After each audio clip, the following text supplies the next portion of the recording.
Vamos orar, irmão, vamos orar, porque eu tenho certeza que você está ansioso para ouvir a palavra. Esse momento de descontração, mas ao mesmo tempo no Espírito.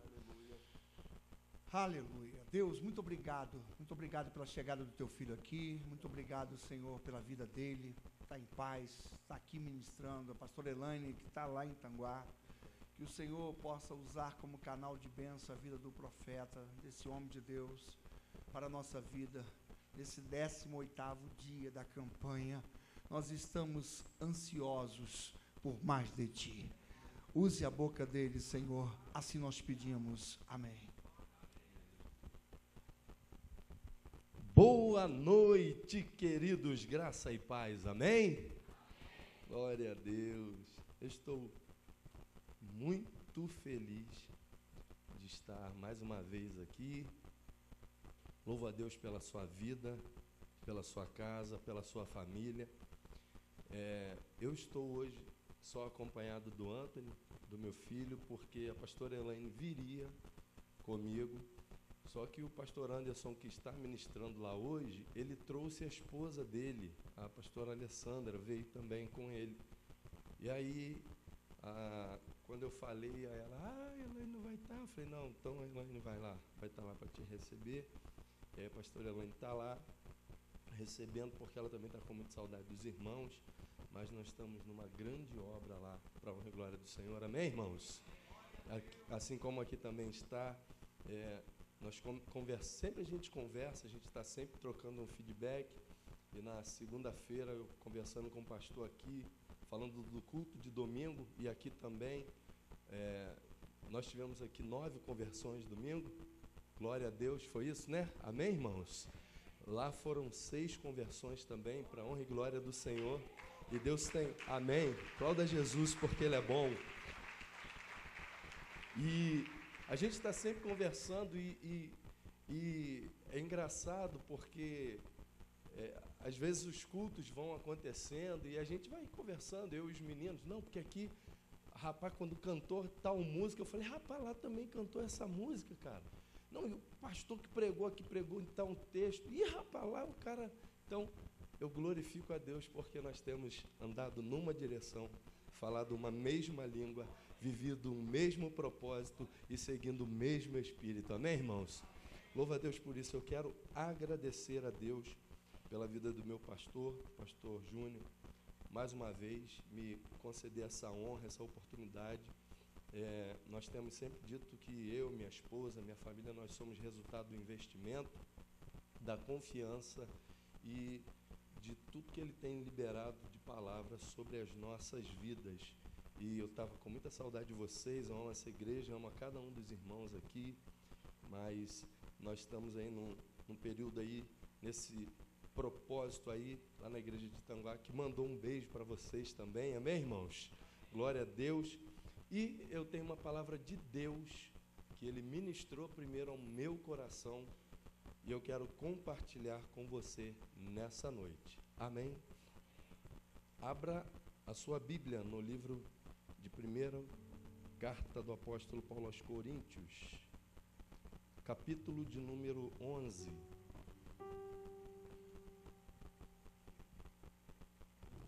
Versos 23 e 24, muito conhecidos.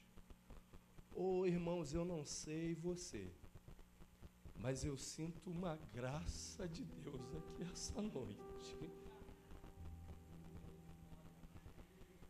Eu sinto uma presença de Deus aqui nesse lugar, irmãos.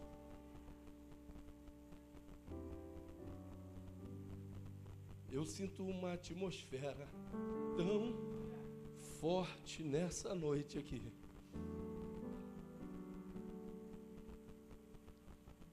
Aleluias.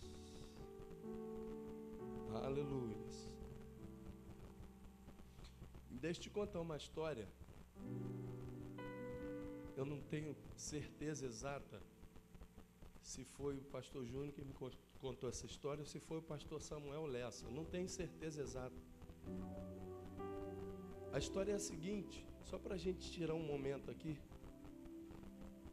Eu não tenho certeza se foi o pastor Júnior ou se foi o pastor Samuel Lessa, mas É uma história que 2 pastores vindo de um mesmo lugar entraram dentro de um avião. E eles sentaram corredor para corredor, um para com o outro. E interessante que em qualquer lugar do mundo, a única palavra universal que existe é uma palavra que não tem tradução, não tem. Ela é a mesma forma de ser falada e de ser redigida em qualquer lugar do mundo, é a palavra aleluia. Dar glórias ao Eterno. E engraçado é que esse pastor sentou um no corredor na ponta e o outro sentou aqui. Não sei a nacionalidade, não sei de onde eles eram. Só sei que as línguas deles não eram línguas que se correspondiam, não se entendiam. E o da frente ficava olhando para o de trás. Não tem aquilo, eu já te vi, já te conheci em algum lugar, mas não lembro. E eles ficavam se olhando. Daqui a pouco o da frente não se aguentou e ele virou para o outro e... aleluia. E aí o de trás, aleluia. E eles ficaram, aleluia. E o outro, aleluia. E o da frente, aleluia. E o de trás, aleluia. Ele levantou para ir no banheiro, ele, aleluia. E o outro, aleluia. Aleluia. A linguagem que está sendo dita aqui hoje, irmãos, é uma linguagem de adoração a Deus.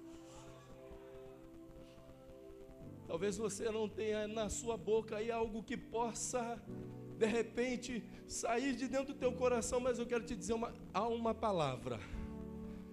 Existe uma palavra que em todo mundo é dita da mesma forma e que ele recebe da mesma forma. Eu queria convidar você por alguns instantes a erguer uma das suas mãos e dizer aleluia. Aleluias a ti, Senhor. Aleluias a ti. Aleluias. Aleluias. Talvez você não saiba o que o irmão que está do seu lado está passando, que ele está enfrentando, mas vira para ele e diga aleluia. Aleluia. Ele vai entender o que significa isso. Ele vai entender o que significa isso.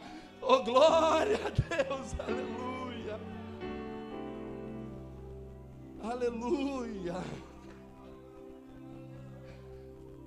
Quando você quiser dizer alguma coisa e que seja algo edificante, diga aleluia, diga aleluia. O texto que o Espírito Santo falou no meu coração, 1 Coríntios 11, verso 23 diz: porque eu recebi do Senhor o que também vos ensinei, que o Senhor Jesus, na noite em que foi traído, tomou o pão e, tendo dado graças, o partiu e disse, até a parte A do 24. Eu creio que existem dias e dias e momentos e momentos. E o apóstolo Paulo, quando ele escreve a carta à igreja de Coríntios, fundada aproximadamente 56 depois de Cristo, ele escreve essa carta para uma igreja que era uma igreja que tinha problemas, como todas as outras. Mas os problemas da igreja de Corintos eram tão graves que não eram problemas que ficavam restritos só à comunidade evangélica. Eram problemas que eram comentados fora da igreja, fora do nível da igreja.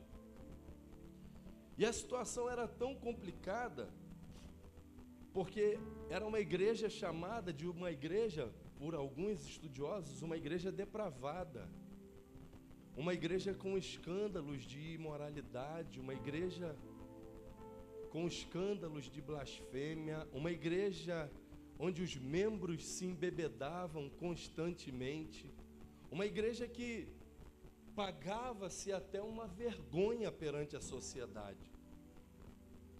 E algumas pessoas da igreja de Corintos, eles usavam a desculpa de terem recebido a palavra graça, para com essa desculpa cometerem delitos e pecados e estarem diante de um álibi para cometerem isso. E aí surge então o apóstolo Paulo para trazer uma correção, porque era uma igreja que até no seu contexto de ensino, de doutrina, de dogma, era uma igreja que estava dividida por grupos. 1 Coríntios 1,12 vai dizer que uns diziam ser de Paulo, outros de Apolo, outros de Cefas, Pedro, ou outros até de Cristo. Uma igreja que tinha separações dentro dela. Uma igreja que vivia um momento complicado. Por quê? Porque dentro desse contexto de escândalo, de problemas, de dificuldade, isso tudo causava um empecilho para o crescimento do Evangelho. Isso tudo causava uma trava, um bloqueio para que o Evangelho se proliferasse naquela região. E Paulo é interessante que ele, dentro da prisão em Corintos, ele viu isso tudo. Uma igreja plantada numa cidade cheia de complexos, numa cidade que a forma com que a filosofia era implantada era uma forma dúbia. Diversas escolas de pensamentos. Corria o risco de alguém estar num culto de escola bíblica de manhã e ouvir uma palavra. À noite, se esse irmão voltasse para assistir o culto, corria o risco da mesma palavra que ele ouviu de manhã ser pregada de uma forma diferente à noite. Por quê? Porque eles estavam completamente entrelaçados pela filosofia humana. Eles estavam completamente desequilibrados em relação daquilo que ouviam. Mas interessante que essa igreja cheia de problemas, cheia de conflitos, cheia de dificuldades, no capítulo 1, versículo 7 diz que era uma igreja repleta em dons. Interessante. Uma igreja cheia de problemas, mas que tinha todos os dons. Porque Paulo diz, de maneira, Coríntios, nenhum dom vos falte. E aí eu entrei dentro desse texto e a gente vai analisando que um dos grandes problemas dessa igreja era a desordem no culto. Era o que estava acontecendo nas reuniões. Por quê? Ele vai citar, já no capítulo 11, que algumas mulheres dentro da igreja de Corinto, tá, irmãos? Elas usavam de uma liberdade maior do que tinham. Ou seja, algumas mulheres, na época, tá, irmãos? Só para a gente entender o contexto. Entravam dentro da igreja com a cabeça descoberta. Outros homens entravam na igreja com a cabeça coberta. Algumas mulheres rapavam a cabeça, não até ao tamanho que a gente conhece, mas diz que algumas tosquiavam o cabelo. Então, era uma confusão muito grande.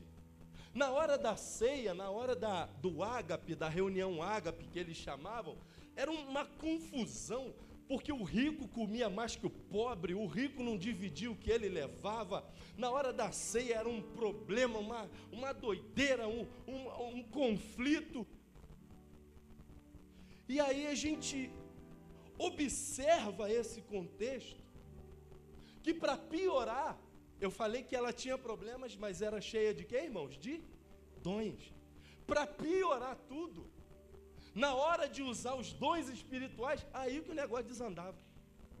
Levantava um, e levantava outro e profetizava, e o outro lá no fundo, e um profetizava contra o outro contra um. Eis que tu me deve, tem que me pagar.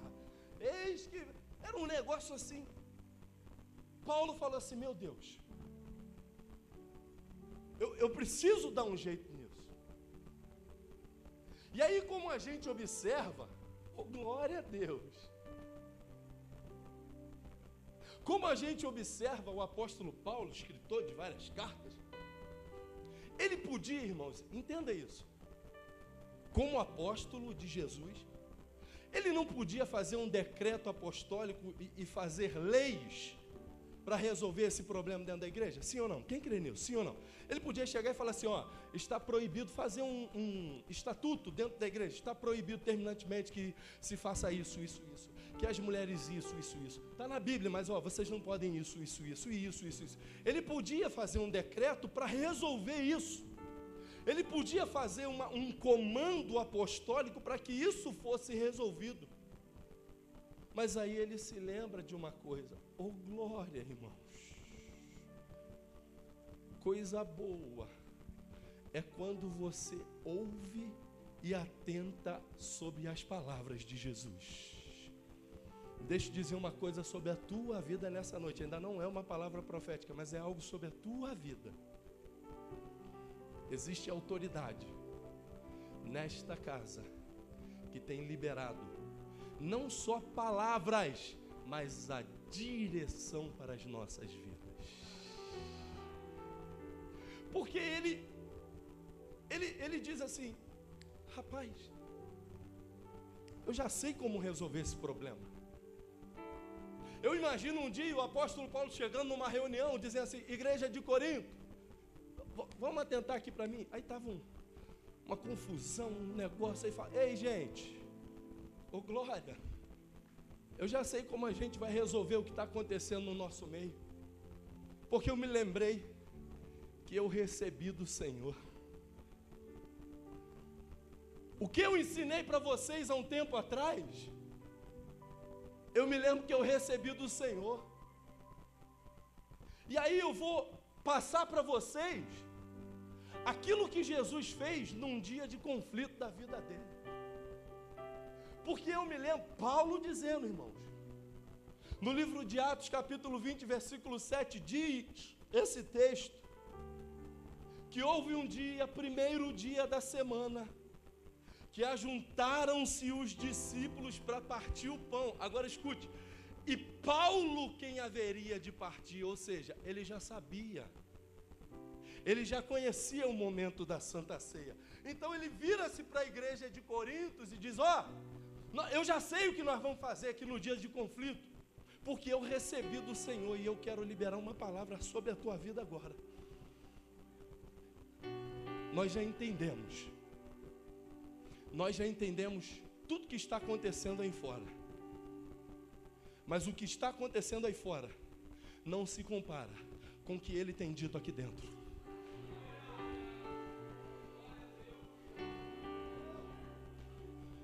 O que estão, irmãos, o que estão notificando aí fora, o que estão prevendo para anos aí fora, não tem peso pelo que ele tem profetizado aqui dentro dessa casa, pelo que o Cristo tem falado aqui. Paulo está dizendo, ó, igreja de Corinto, ó, eu já sei o que nós vamos fazer, porque eu podia usar a minha capacidade para resolver esse problema. Paulo dizendo, mas ele fala assim, eu não vou usar a minha capacidade não,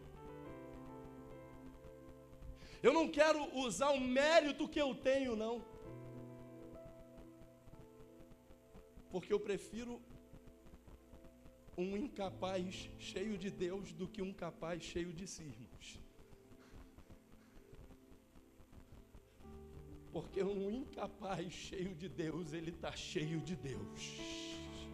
E quando você está cheio de Deus, aquilo que você não consegue resolver, entra Deus para resolver e Ele resolve. Glória. Eu já ensinei para vocês um dia. Eu recebi do Senhor, ó, vamos seguir o exemplo de Jesus, amém, igreja? Paulo diz assim, porque eu recebi do Senhor o que também vos ensinei. Ele diz que o Senhor Jesus, na noite em que foi o quê? Traído. Eu vou além de traído. Eu e você dentro desse contexto. Que o Senhor Pierre, na noite em que foi traído. Que a igreja na noite em que foi traída, caluniada, difamada, abandonada, destratada, discriminada, agredida, ferida, largada de lado. Sabe o que Jesus fez quando ele foi traído?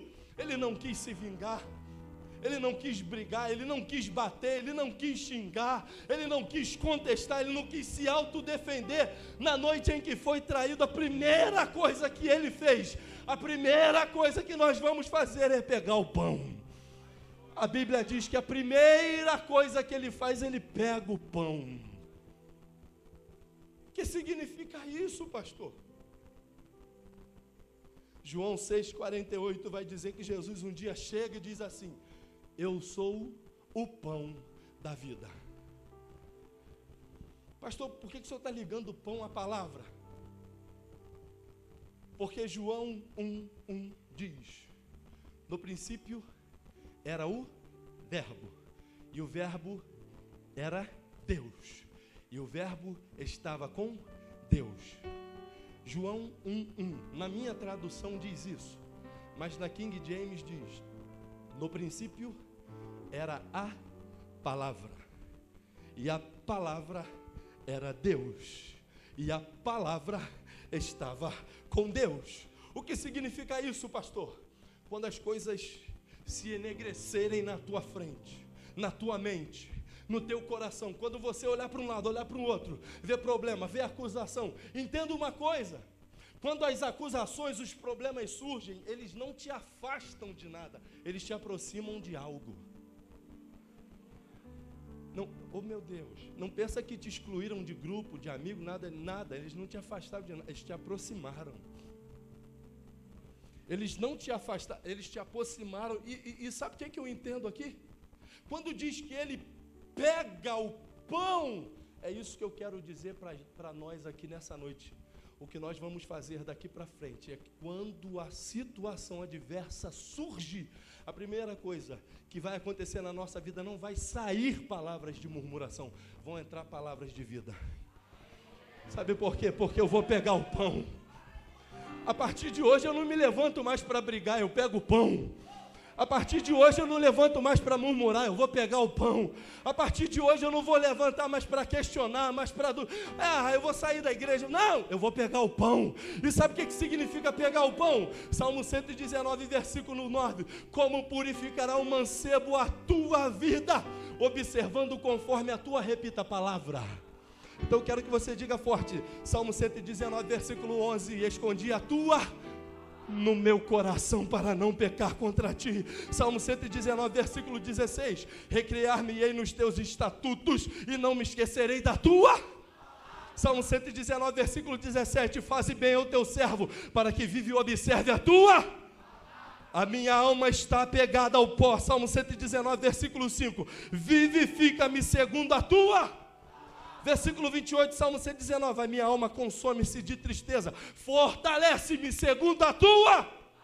O que eu mais gosto agora, Salmo 119, versículo 105, lâmpada para os meus pés é a tua.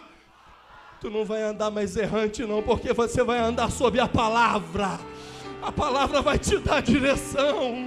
Ei, eu estou dizendo para você, quando o dia mal se apresentar, quando a dificuldade surgir, quando o problema vier, quando alguém te der uma fechada no trânsito, não pega um pedaço de madeira, uma arma, não! Pega a palavra, pega a palavra. Ele diz que Jesus pegou o pão, e aí eu observo isso e falo, meu Deus, isso é sinal de maturidade. Diga isso, irmãos, maturidade. Por quê, pastor?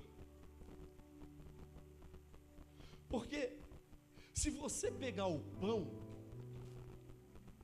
você vai descobrir que você não foi deixado de lado. Você vai descobrir que existe algo maior que te acompanha. O dia que você estiver achando que está sozinho, pega o pão. O pão está contigo. Sabe o que eu acho engraçado? Vou me lembrar disso aqui agora. Nós fazemos um curso de teologia aqui. na igreja. Muitas vezes eu lembro disso, já falei isso aqui. Na época eu trabalhava na empresa do pai do João Paulo, na Roma, e eu saía de lá, às vezes às 19 horas, muito tarde. E quando chegava aqui na igreja, já alvoroçado de fome, tia Margarete ia dentro da bolsa, puxava um pacote de biscoito assim, e falava, aqui, ó, trouxe para você. E aí uma tia, obrigado. Aí eu abria o biscoito, já entrava comendo e oferecia ela, não, é para você. Deixa eu dizer uma coisa, tem a palavra na tua bolsa sempre. Com certeza vai saciar alguém. A palavra vai saciar alguém. Deixa eu dizer para você, você não vai, a partir de hoje eu profetizo isso nos teus lábios, eu profetizo isso nos teus lábios, eu profetizo isso nos teus lábios. Não vão ter mais palavras de concordância. Tá frio, tá crise, tá problema, tá difícil, é desemprego, é isso, é Temer, é Lula, é isso. Não, agora a partir de hoje na tua boca é a palavra. Vai ter pão na tua boca, pão de Deus, pão da palavra, pão da palavra. A segunda coisa que eu vejo, porque é bem rápida a palavra, Paulo ensinando, depois de ter pego o pão, gente, ele deu graças, diz assim, tendo dado graças. Agora observe isso aqui. Paulo começa essa frase com a letra E e uma vírgula. Essa letra E aí, ela não é por acaso. Os professores de português agora vão ser até renovados, quer ver? Porque essa letra E, ela é uma conjunção coordenada aditiva.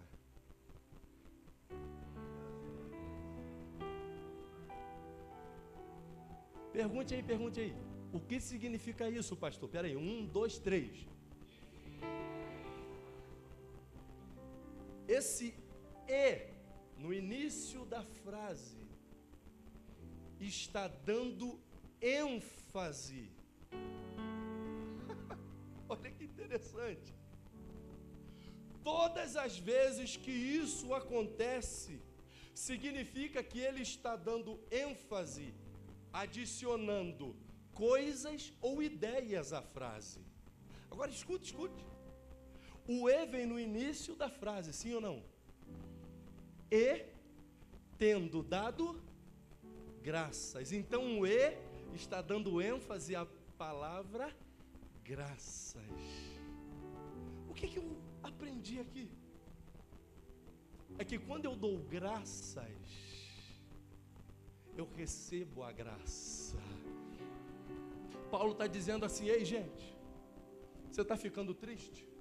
Você está reclamando que está comendo pouco no momento da ceia, no momento do ágape, no momento da comunhão? Está reclamando disso, está reclamando daquilo? Para de reclamar, vamos passar a dar graças. Por que ele fala isso? Ele, na ordem escrita dessa palavra, eu achei isso muito interessante. Eu sou meio doido às vezes.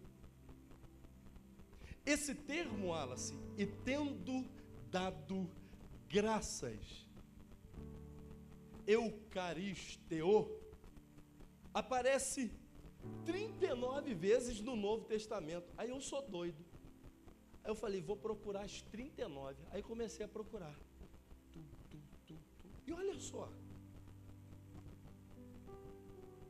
Olha o que significa dar graças no momento da adversidade.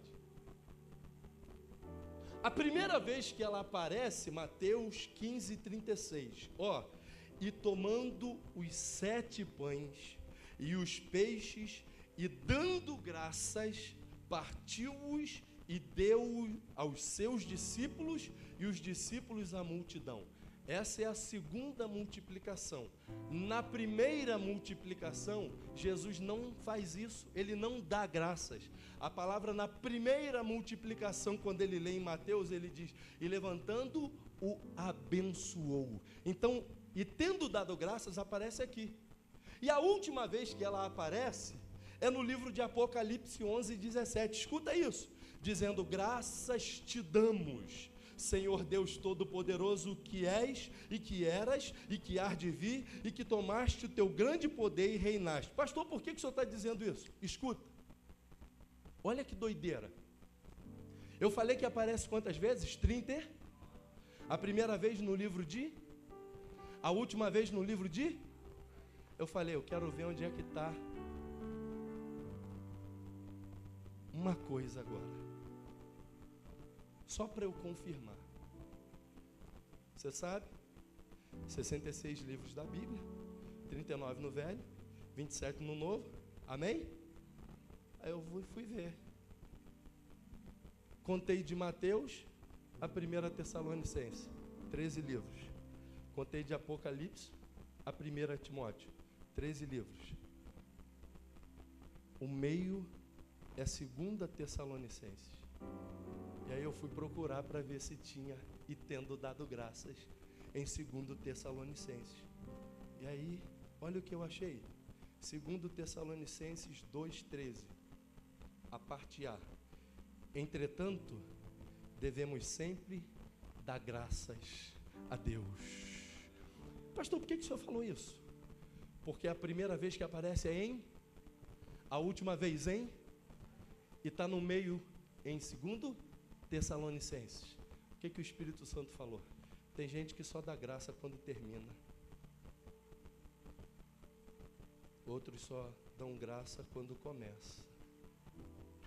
Deus está dizendo, dá graça no início, dá graça no meio, vai dando graça no percurso, vai dando graça no projeto, vai dando graça no processo. Deus está dizendo aqui para você, que entrou aqui hoje e você reclamou de alguma coisa hoje. Deus está dizendo para você que o pneu furou, você murmurou, que a comida queimou, você murmurou, que o gás acabou, você murmurou, que a gasolina subiu, você murmurou. Deus está dizendo, para de reclamar e dá graça no início, dá graça no meio, dá graça no final. Ele está dizendo, dá graça o tempo todo, dá graça o tempo todo, dá graça, graça, graça, graça.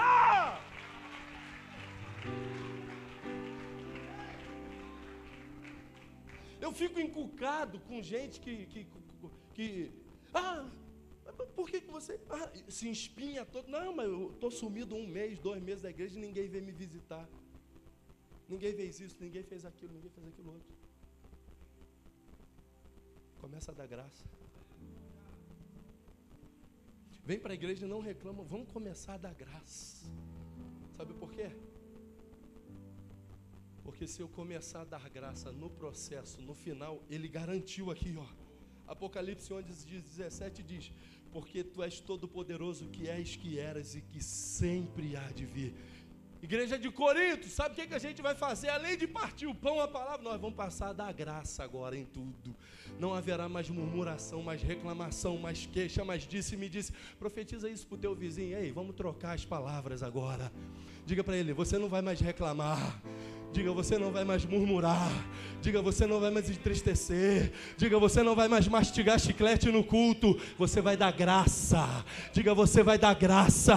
Você vai parar de mexer em celular no culto para dar graça. Diga aí, a coisa está difícil. O governo anunciou alguma coisa. Começa a dar graça no início, graça no meio e graça no final. Sabe por quê? Porque a graça nos alcança.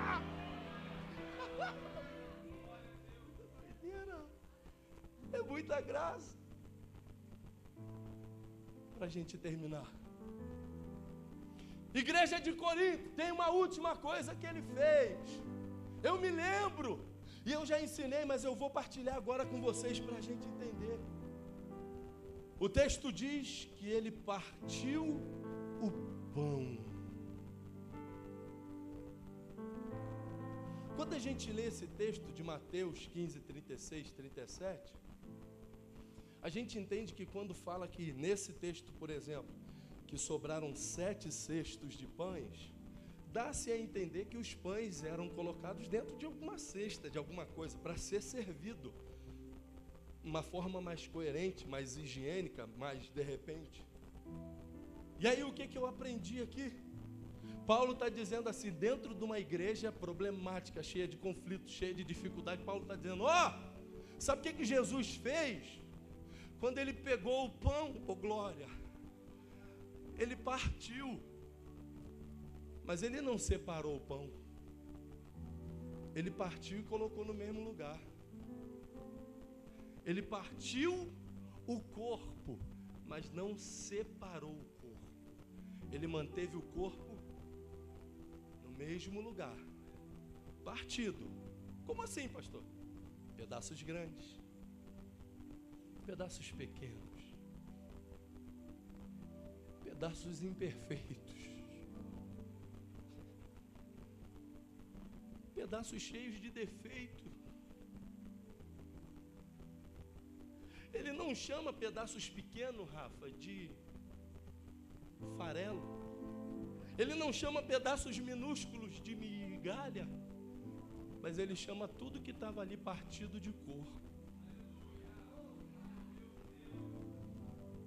Então, se alguém disse para você, igreja de Corinto, igreja Espaço Reencontro, se alguém quis desmerecer você pela sua condição social, pela sua condição financeira, física, pela sua condição intelectual, desmerecendo, não, para com isso, você é corpo. Tu tá corpo, você não está separado, você está junto do negócio. E eu vi uma coisa muito interessante aqui. É que talvez a gente tenha recebido outros títulos. Talvez a gente tenha ouvido outras coisas.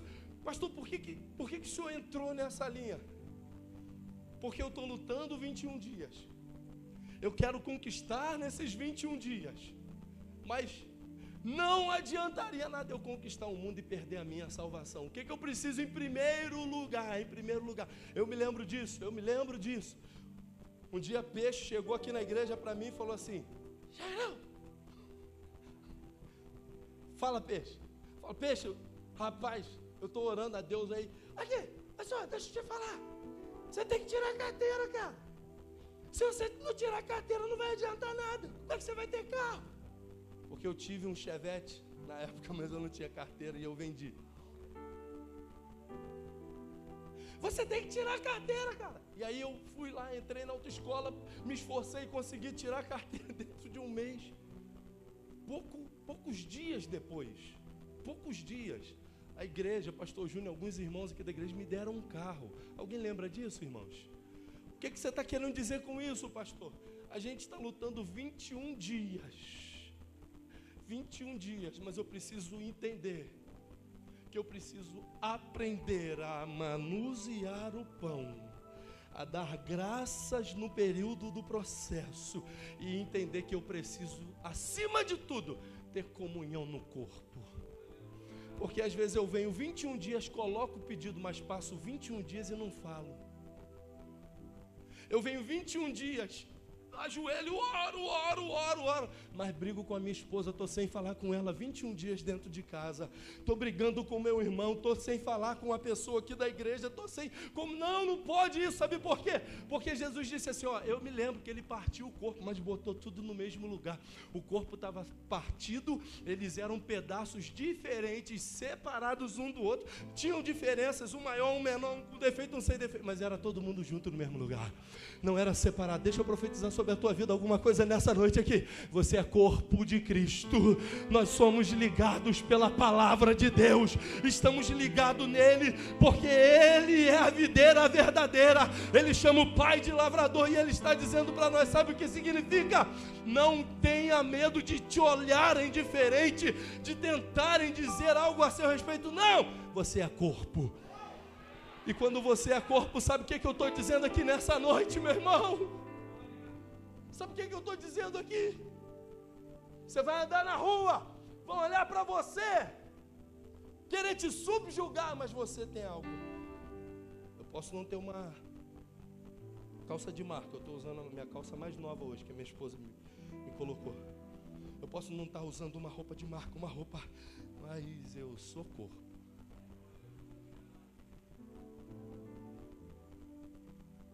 Podem ter tirado tudo de mim. Podem ter falado muita coisa a meu respeito. Mas eu ainda sou corpo. Eu estou no corpo. Eu estou dentro do processo. Eu tenho comunhão com a palavra.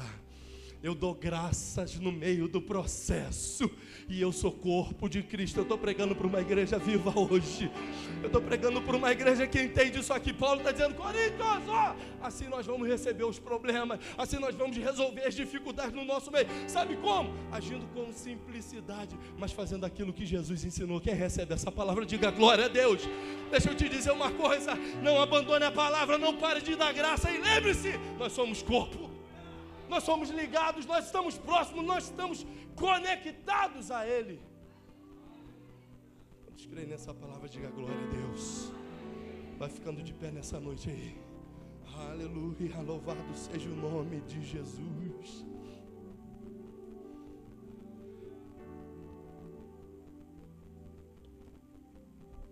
Nós estamos há 21 dias.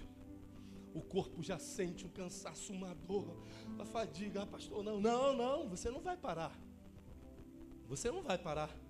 Faltam 3 dias. Faltam 3 dias para a gente alcançar o objetivo de fechar essa campanha. E a gente está entendendo hoje que mesmo que ainda não tenha acontecido, eu continuo dando graças. Eu continuo dando graças. O que vai me motivar, pastor, é dar graças. Dar graças no processo, porque eu tenho certeza que quando eu chegar no final, eu vou alcançar aquilo que é meu objetivo em Deus. Eu vou receber aquilo que é meu objetivo em Deus. Tu crê nessa palavra? Tu crê nessa palavra? Nós vamos cantar uma canção aí. Enquanto isso, eu queria só dar um tempo de escrever meu pedido para a gente fazer conforme faz aqui. Me dá um pedido aí, Tiaguinho, me presta uma caneta que eu esqueci de escrever. Vai cantar?